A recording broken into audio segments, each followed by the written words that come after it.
सालों पहले एक गांव रत्नापुर में एक जाना माना मंदिर था। उस मंदिर में रोज एक पुजारी पूजा पाठ करता था। उस पुजारी के पास अपना एक हाथी था जिसे वो अपने साथ रोज मंदिर लेकर जाता था। सभी गांव के लोग हाथी को बहुत पसंद करते थे।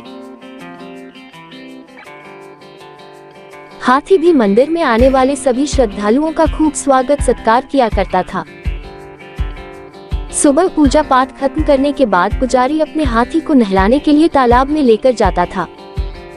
रोज हाथी तालाब में नहाने के बाद घर लौटते समय दर्जी की दुकान पर रुकता था। दर्जी भी रोज हाथी को प्यार से एक केला खाने को देता।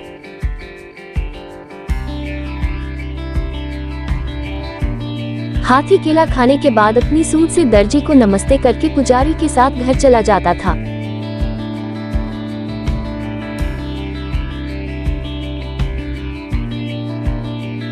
ये सब हाथी और पुजारी की रोजमर्रा की जिंदगी का एक हिस्सा था।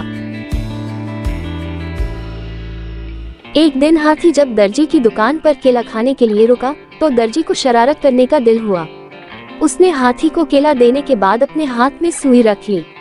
जैसे ही हाथी ने उसे नमस्ते किया, दर्जी ने उसकी सूंड पर सुई चुभा दी। सुई चुभते ही हाथी जोर से चिल्लाते हुए करहाने लगा। दर्जी ने हाथी के दर्द का खूब मजाक उड़ाया और जोर जोर से हंसने लगा। पुजारी को पता नहीं चला कि क्या हुआ। वो हाथी को सहलाते हुए अपने घर लेकर चला गया।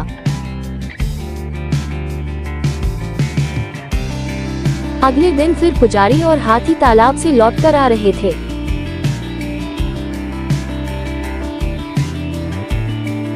पुजारी कुछ दूर रुककर लोगों से बात करने लगा। हाथी रोज की तरह दर्जी की दुकान पर रुक गया। आज हाथी ने अपने सूंड में कीचड़ भर कर आया था। दर्जी अपनी दुकान में बैठकर कपड़ों की सिलाई कर रहा था।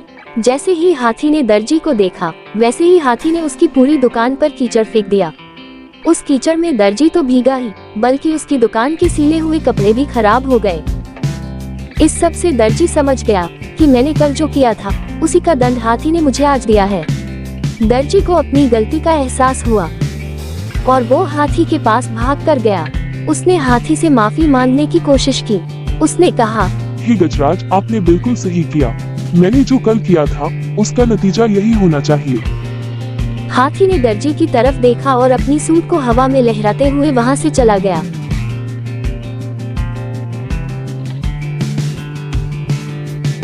दर्जी को मन ही मन बहुत बुरा लग रहा था। उसने अपने मजाक मस्ती के चक्कर में एक अच्छा दोस्त हाथी को खो दिया था।